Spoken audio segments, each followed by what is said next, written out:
Hello and good evening. I'm Melisa Idris. And I'm Sharaad Kuttan.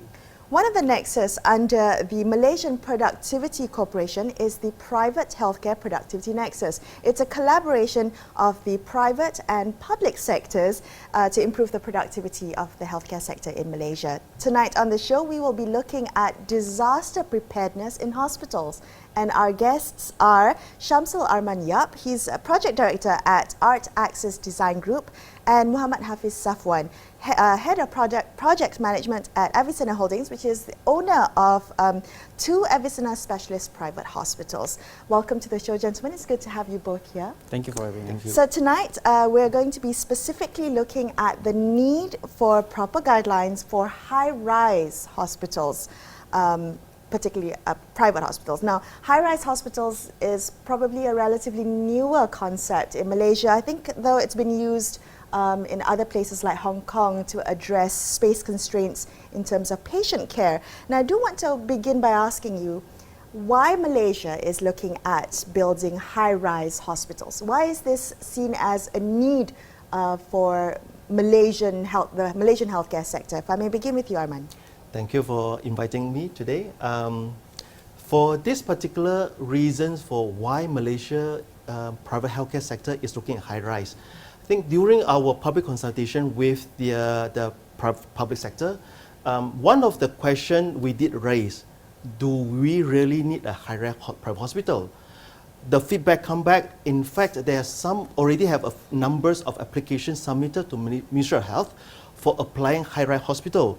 Mainly, these are the area more centered within the city centre. We're talking about the land size in Kuala Lumpur, even we're talking about Shah Alam, PJ, even as those a more dense area like Johor Bahru or even Penang or Melaka. These are rapidly growth city, and the land available is getting smaller and smaller. But the needs for healthcare is rapidly growth. So that's why Ministry of Health did receive a lot of application because of that needs. Okay. Right. Was there any consideration saying, well, you know, because we do in fact have a lot of land, I mean outside of cities, that hospitals might be better placed outside of cities or on the edges of cities rather than at the city centre where prices of land are very, very high? I think in this matter, private healthcare is always driven by the private sector, and it's all driven by developers and investors. And profit. Yes, and profit. Because of that, from definitely, ideally, from the authority, even from us as architect by practice, we like to see this kind of development just moving away a bit from the city center, so that in terms of traffic is better, in terms of the perhaps in terms of the healing process is nicer and all these things. But the other thing is also from the developer point of view is that how am I going to get back my investment if, let's say, I am so far away from the city and away from the people? Right. Before we get Hafiz into this conversation, which tell us like the really practical stuff of putting this into place, I want to also ask, you know, whether the lessons learned from, you know, creating high-rise for the private sector medical or healthcare system can be applied to the public sector. Should government hospitals also think about a high-rise as a solution to the other problems they might have in terms of the design of hospitals? Yeah, actually definitely.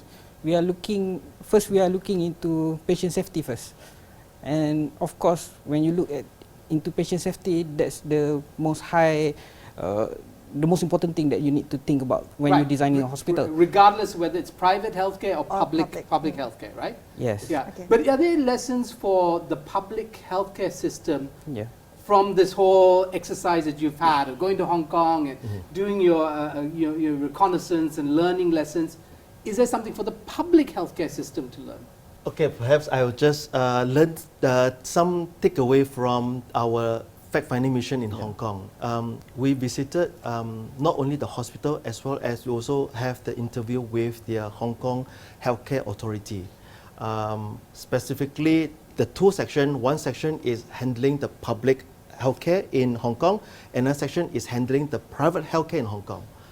I think in that matter, Hong Kong system is slightly different, as if the public healthcare system in Hong Kong is very comprehensive, and most of their public hospitals are huge, and we're talking about 1,000 beds or 2,000 beds per hospital for Hong Kong. Compared to Malaysia, it would be Malaysia, in the hundreds. Okay, I think the biggest public hospital in Malaysia perhaps is HKL. HKL. Okay, and how many beds HSA. are we talking about? HKL. Easily 7 to 1,000. Yeah. Okay, Yeah. all right. So Hong Kong has far higher beds. Much yeah. higher than that. And I think definitely if one day the public sector wanted to go into high rise, that the same question like what you asked us now, why, especially government have so much land, why wanted to go on high? Why go up when Yes, you can build? You can build right. a horizontal. Yeah. Okay, and I want to ask Hafiz. Yes. You know, Avicenna built an 18-story hospital recently, abiding by the new guidelines for Yes. high-rise hospitals. What are the differences? I mean, what was required of Avicenna to what requirements did Avicenna have to meet in terms of a high-rise hospital? I'm just thinking, wouldn't you know, the guidelines be the same for almost every other high-rise building in terms of fire safety, in terms of, you know, tenant safety? What do you think? First of all, hospitals actually have a guideline stated inside the UBBL, the Uniform Building Bylaw. So when we first started constructing it, it's already abide by the UBBL law. However, when the new requirement kicks in, we need to put in additional measures. So the other measures that we did are an additional to the requirement. I give you an example for the compartmentation. So this fire compartmentation is used to dampen the speed of fire by 1 hour. So by regulations, it's about 1,000 square meter per compartmentation, whereby the normal design, we should only have 2 compartmentations, but for the patient safety, we added another 2 compartments within the same areas. So this was done because we would like to have, we look into our evacuation strategy on the horizontal part. So on the horizontal part, when we came out from the 1 compartmentation, so we have 1 hour to strategize and to move out. And the next one, we look into the vertical evacuation. On the vertical evacuation, the best for high-rise would be the lift itself. However, you look into the lift, whereby there's always signs that says don't use the lift when fires occur. Yeah. But not in our case. So we converted 2 of our bed lift. We already have 1 bomber lift on the site. So we converted 2 bed lift into evacuation lift that is going to be used during evacuation. So these 2 lift also supported with 1 additional generator set in case that ours, the one that we have on the site right now, can't be used for some other reasons. Right. So these additional measures are also supported with other such as coal smoke seal, where all the fire doors have additional seals that prevent coal smoke from entering the compartment. So we can buy time for our patients and our staff to move out safely in orderly manner. So this is one of the things that we would like to do.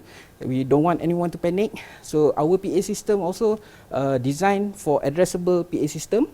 So on top of the requirement of the hospital, whereby it's only needed for us to have a sprinkler inside the hospital, but we added a smoke detector. It's an addressable smoke detector with highly accurate sensors on top of the required sprinklers. So like an early warning Yes. system. All right, okay, we're going to take a quick break, gentlemen. We'll be back with more on Consider This. Stay tuned.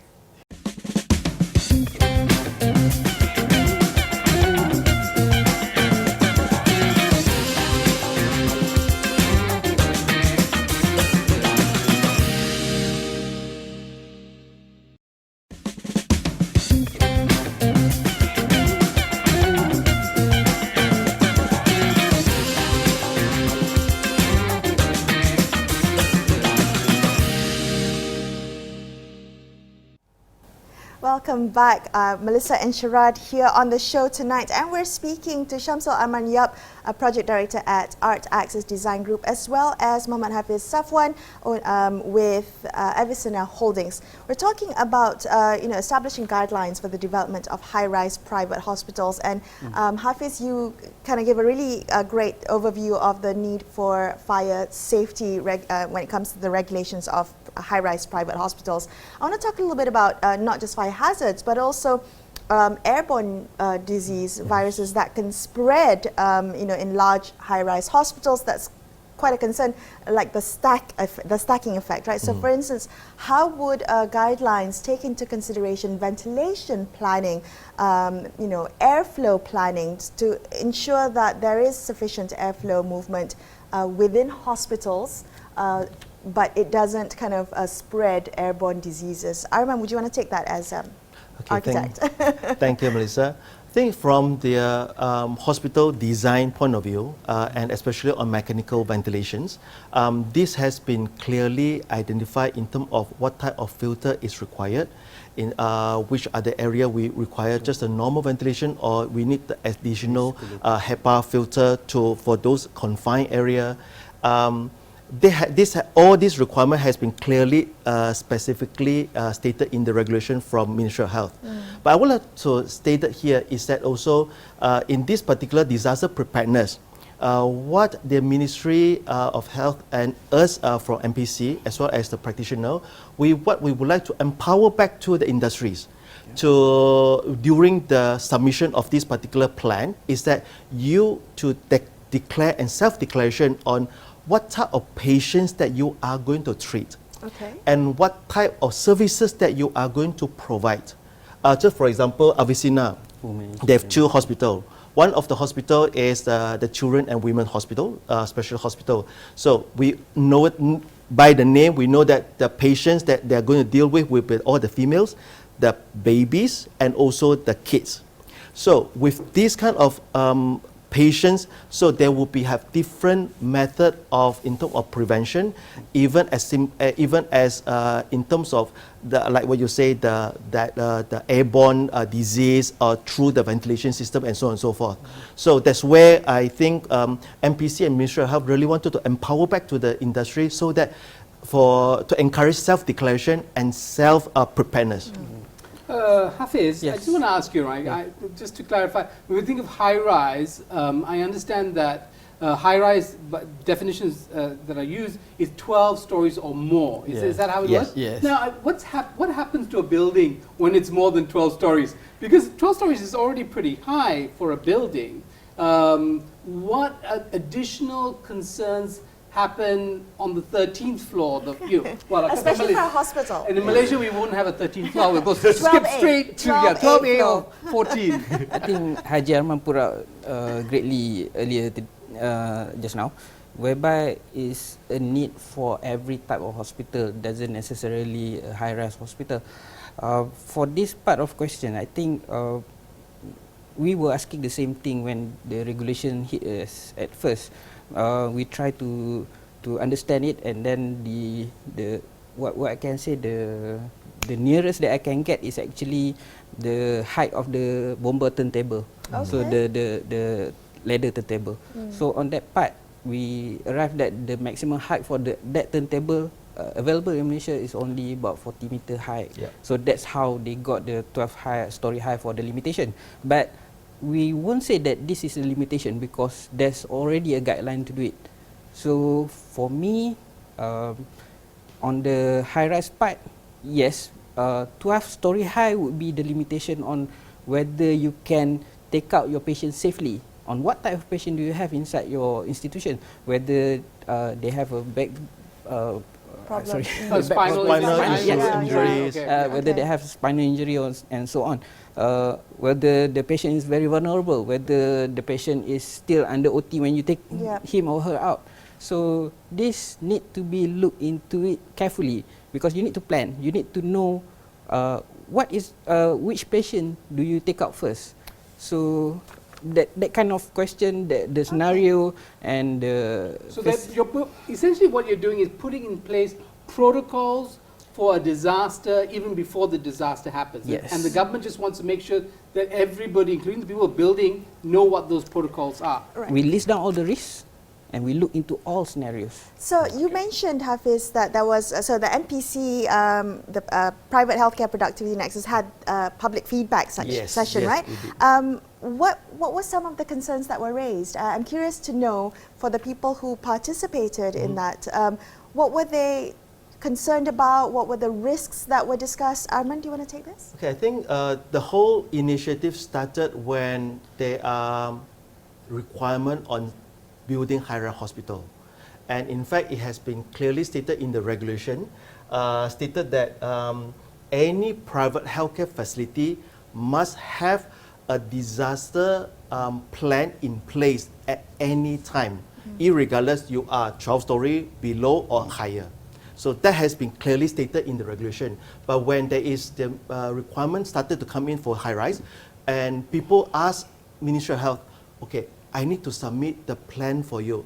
Exactly what do I need to submit? What do you want me to submit? So that's why we started all the engagement with the public sector, with all the stakeholders, including the authority and so on and so forth, including a National Disaster Management Agency. So to clarify exactly the word disaster here stated in the regulation. NADMA was involved to Yes, figure NADMA out what kind of disasters you're planning for. Yes. So, and we get the very clear direction from NADMA saying that, okay, the disaster stated in the regulation, it will be more on the localized disaster within the building and maybe just around by the building, the development. So we're talking about hazard. We have the internal hazard with the external hazard. The internal hazard, just like what Melisa you're saying, the airborne, okay. even within the, we know that every hospital will have the oxygen tank area. So that also can be a hazard, Fire. just fire. External, it could be, let's say you are the hospital situated in the near to the river. So the probably external hazard will be maybe the flood. So that's where in this particular handbook that Ministry of Health is going to be published later, is that let the developer for self-declare exactly why are you doing this and what type of hazard that you may probably facing and what type of patient that you will be handling so that bit by bit for you to prepare, okay, now I have this. How am I going to prevent all these things could happen? And how am I going to handle it if this is happen? So then Ministry of Health will have the much more clearer picture exactly how are you going to handle. And all this, just like what Hafiz mentioned just now, it will be affect in terms of the design. Yeah. For example, to reduce the fire compartmentation, converting the normal lift become the evacuation lift. These are all design and cost. Okay, we're going to take a quick break. We're back with more. Stay tuned.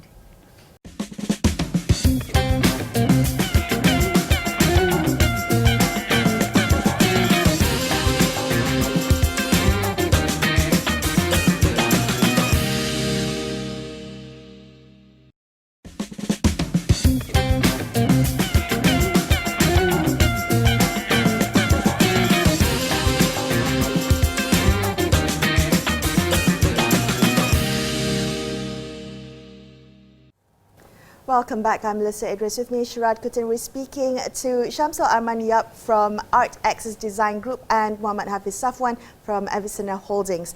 Hafiz, Yes. Avicenna was built one of the first high-rise hospitals, right? 18 stories in compliance with the Hospital Disaster Management Plan.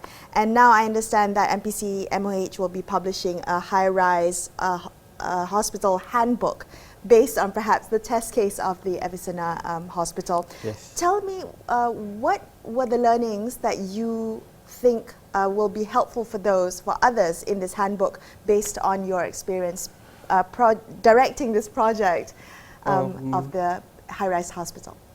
First of all, I think when we put patient safety and privacy as our utmost priority, then you are willing to do everything that you would like to do.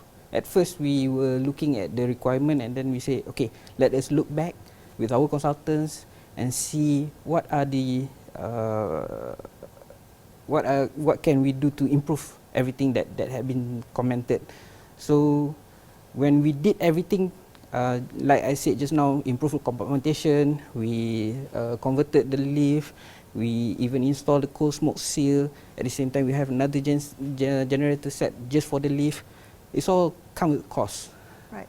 So it all can be prevented when you put your priority first at the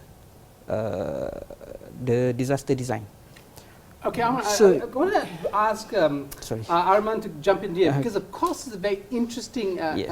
So you want to finish your thought? okay. Okay, go ahead, finish your thought. So when you put into your mind that you are going to have a safe place for your patient and your staff, then you start on looking into your strategy on evacuations. Then you put into everything that is safe for the patient. I give you an example. We learned that some of the fires actually started as small fires that can be put out easily. It's quite general. It's caused from third-party charger, handphone chargers. Oh. So what we did is actually we improved the design. Just normal socket, we change it to a USB socket. Just for our patients, so that they don't have to use third-party charger to charge their To handphones. reduce fire risk. So we reduce fire risk, and that's cost there. However, we don't mind because this is our obligation as our provider. And you can pass those costs along to your patients, presumably as well. Seriously. All right. Arman, Yes. costs. Yes. Okay. Now you're an architect. You know Yes. costs. What are we looking at in terms of compliance to the guidelines? What percentage increase in cost will there be? Necessary, as Hafiz has suggested, if you put safety as your priority. But what's the cost we're looking at? I think in the building typology, hospital is always the most complicated building typology in the industries, Agree. other than airport. Other than Yes. airport. That also come with the cost. So when we're talking about patient safety, and which this is something that when we were going along with Ministry of Health, these are all the doctors is always putting the mind and keep reminding us, the architect, the medical planner, please make sure the patient safety first. So for me, I am looking at even bigger, not only the patient, but every single human life in the building, Agree. including all the healthcare professionals, the staff and the crew, including all the supporting staff in the hospital. So that's where I think what we learned from Avicina is that